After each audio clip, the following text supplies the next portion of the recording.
Welcome back. In today's episode, I'm going to give you an opinion. So this particular episode is all about how should I invest my money after selling my house.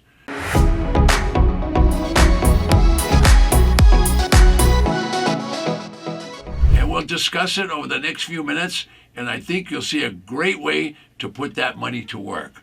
So how old are you? Let's assume you started 20 years ago, and you've sold your first house, and you paid off the mortgage. And now you're concerned about the economy, maybe inflation, security, but you want to put that money to work. So I'll make a couple of suggestions. Now, there's a lot of answers to this question. Some would create quite a controversy, but let's discuss it. I want to remind you that I'm not a stockbroker, and I'm not a real estate broker. I'm not a CPA, and I'm also not an attorney. All right, so keep that in the back of your mind. But I'll give you a cross-section of other people that would be involved if you were going to sell your house and you wanted to place a lot of money. All right. Now, I wouldn't necessarily agree with most stockbrokers because they would say buy a lot of growth stocks and watch them grow and make a lot of money in the stock market. Well, growth stocks, there's nothing wrong with that, but they also have substantial risk to them, so you might want to think about that. All right. So if you had the risk and you took some losses, do you have enough time in your life to make up those losses? Now, maybe you have an insurance man. What are they going to suggest? Well, they're going to suggest annuities. Take that lump sum of money, put it in annuities, and just get fixed income for the rest of your life. All right, everybody's got an opinion. Some people like index funds. Some people like mutual funds. Now, there's a mutual fund for everything that you can imagine. I know some personalities like Tony Robbins now have big companies where they're talking about getting people into index funds. So I'm not negative on any of those things. If you like those, that's fine with me. I've come up with a different way that works for me, and it's because I've been involved for the last 30 years in an investment that always works and makes money. Sometimes it works quickly, sometimes it works over a period of time, but it always works. So if you're young at heart and you're still willing to do some small business and maybe build a bundle of money in another retirement program or have extra income, this will work for you. So keep in mind, everybody in your family's nervous if you just got a lump sum of money. Why?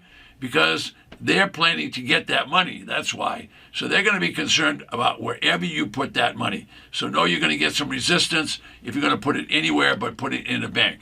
All right, now that's the case because they're nervous. They don't want you to lose that money because basically they think it's theirs.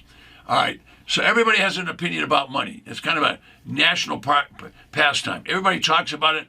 I'm not so sure everybody know that much about what they're talking about, but they all talk about money. For example, I've known plumbers, and they were talking about investing in options in real estate and in the stock market. You know, they'd never done it themselves, but they were talking about it and saying that would probably be a good investment. Well, you don't want to be guessing. You want to be involved with someone that's either doing it and has a high net worth doing it, or someone that's got a lot of experience and can tell you the good and the bad. So investments have risk. I don't care what anybody tells you, every investment has some kind of risk. All right, now, first make sure you've got your living space taken care of. If you've sold that property, maybe you just downsized, or maybe you live with a relative, or maybe you've moved in with your son or daughter or something like that. I get that. You just want to have less expenses. But what are you going to do with this money? Well, let's think about that. All right, so as I say, if you're young at heart, how about if you had your cake and you could eat it too? This investment allows you to have your cake, make the money, and you can eat it too. It produces high income. So for 30 years, I've been involved with tax defaulted property, tax liens, tax deeds.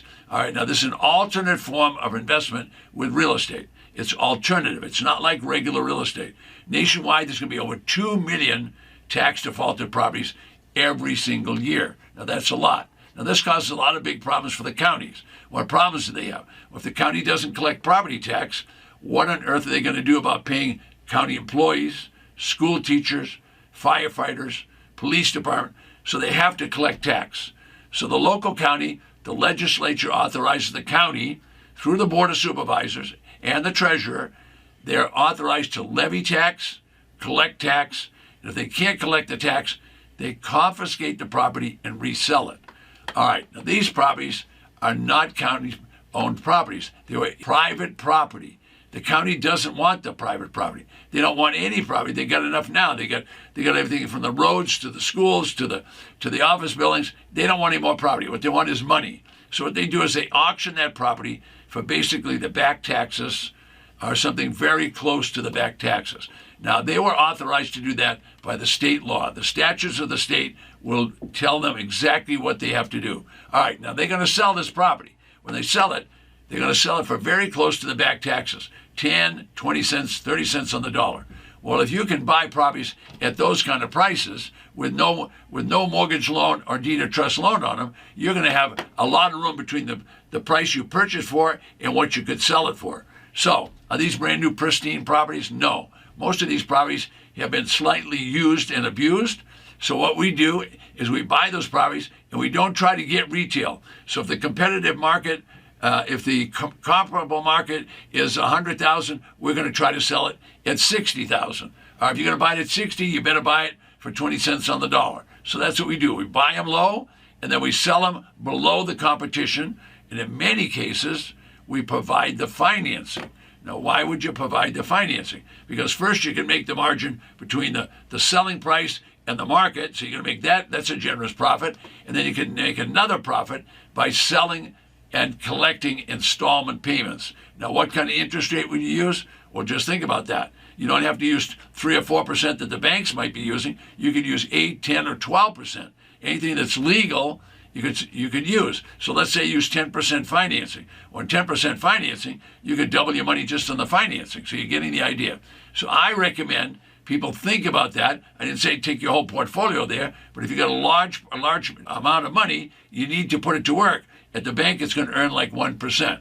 So the savvy entrepreneurs, what they do is they buy these properties with terrific margins. What's the margin? The margin is basically the price they bought it for is 10, 20, 30 cents on the dollar. Now they're going to sell it for 50, 60, 70 cents on the dollar. So they're going to make a nice margin there. They have plenty of room to work. All right. Meanwhile, they're selling the property below the market price. When you sell below market, things happen. In other words, they happen quite quickly. Now, if you want to accelerate that process, you can accelerate it easily by saying and announcing to the world that you will accept financing installment sales. So these properties, you let the world know by announcing them not only on Craigslist and all the auction sites, you can also do it in the newspaper or any way you want to advertise. You can advertise in the local community. The point is, people will find you even if it's only a sign on the front lawn. Why? Because people want to get finance. Now, why don't they go to the bank? Well, they do go to the bank, but the bank says no. The bank turns them down. Why? Because maybe the price of the property isn't high enough. The banks don't like to do low-priced properties. That's one. Another big reason is people do not manage their money very well. So they mismanage their money, and when they do that, then they get a bad FICO score. Now, the FICO score is how the bank evaluates and makes sure that you fit the standards to have a loan. So if you've got a bad FICO score, you're not going to get a loan. You've got a poor risk. So that means the bank will reject you.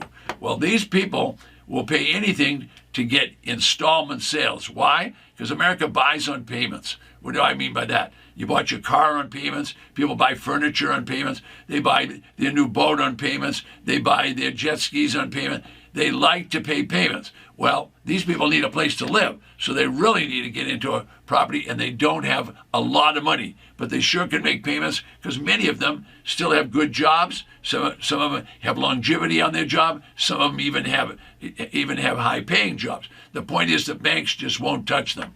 All right, so seller financing could be 5 years, 10 years, 20 years. So you're going to get your money relatively quickly, but you're going to get large amounts of money because they're going to not only pay you the interest, but they're going to be paying principal. All right. So seller financing can be accomplished with a simple written contract. The contracts you can get from a title company, you can get from an attorney. These are not unknown. Everybody knows about seller financing that's in the business of trying to buy real estate. Why? Because everybody isn't financeable. So don't give them the deed to the property, give them a contract, and when they're finished paying the contract, well, then you can give them the deed. All right, now buyers are willing to accept high interest rates, and they rarely will bargain on the price of the property. Why? Because they don't have a lot of choices because of the financing. Traditionally, people buy real estate, they go to the bank, they use a broker. Now people are going to come directly to you. If they come directly to you, no problem. You can just go to a title company, they'll give you the documentation, and they'll guide you through it. Or an attorney will guide you through it. It's perfectly legal. You can buy and sell your own property anytime you want to do that. You can create financing all the way up to the legal limits. Now, the legal limits are quite a bit above 10%. But in this market today, where we're speaking today, the market's only 3 or 4% on bank loans, but those people that are getting bank loans fit right into the standard. All right, they follow the guidelines, and they're going to fit there. All of the buyers don't fit. So if you can have a buyer that doesn't fit, well, that's okay. You can still sell the property, get a down payment as you like to have, and charge whatever interest rate you want to do. So this could create big-time security for you and could create big-time income for you. All right, so how do you make your money? You make your money, number one, you buy low, you sell low, but you make money on the margin. Your second generous way to make money is to do owner-seller financing. So today, I've been talking about how should you invest your money after selling your house. Well, if you've got a big lump sum of money, remember your family's going to be worried about it. So maybe take part of it to do it, not all of it. People are going to get nervous about it. All right, but you can learn how to do this business, and you can do one deal a month and get wealthy over a period of 4 or 5 years. My name is Ted Thomas, and right below me, there's a free gift. 2 things I want to tell you. One, if you're going to go to the auction and buy, which I recommend, you want to make sure that you've looked at the property. You don't want to buy any property that you haven't had boots on the ground, or you haven't had someone you know with boots on the ground. Why? What if there was a fire last night? What if there was a hurricane last week? What if there was a flood? What if it was next to a chicken farm? I mean, there could be all kinds of things. You want to make sure that you know what you're buying. Okay, you wouldn't get married to the woman unless you saw the woman. Number 2, don't buy a property unless you know what your exit strategy is. You see, some people go to the auction, they get all excited about the auction. What do they want to do? Well, they want to win the auction. Folks, you don't want to win the auction. You want to get the best bargain at the auction. So if you know what you're going to sell it for, you'll stop bidding early because you need margin. You need margin between purchase price and what you're going to sell it for. And who knows, maybe you have to do a little bit of work on it. My name is Ted Thomas. I'll see you on the next video.